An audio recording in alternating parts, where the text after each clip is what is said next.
Mabuting balita, Luke 1:26-38. Ang mabuting balita ng Panginoon ayon kay San Lucas.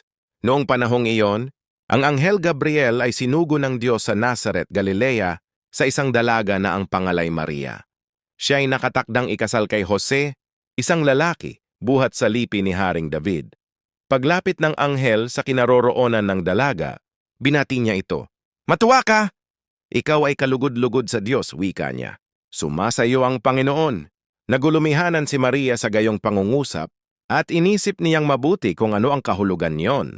Kaya't sinabi sa kanya ng anghel, "Huwag kang matakot, Maria, sapagkat kinalulugdan ka ng Diyos. Makinig ka, ikaw ay maglilihi at manganganak ng isang lalaki, at siya'y tatawagin mong Jesus. Magiging dakila siya at tatawaging anak ng kataas-taasan.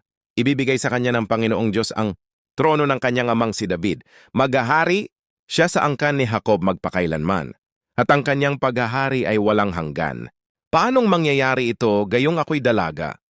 tanong ni Maria. Sumagot ang anghel, "Bababa sa iyo ang Espiritu Santo, at lililiman kang kapangyarihan ng kataas-taasan.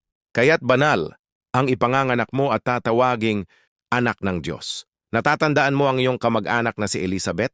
Alam ng lahat na siya'y baog, ngunit naglihi siya sa kabila ng kanyang katandaan. At ngayoy ika-6 na buwan na ng kanyang pagdadalang tao, sapagkat walang hindi mapangyayari ang Diyos." Sumagot si Maria, "Ako'y alipin ng Panginoon. Mangyari sa akin ang iyong sinabi." At nilisan siya ng anghel ang mabuting balita ng Panginoon.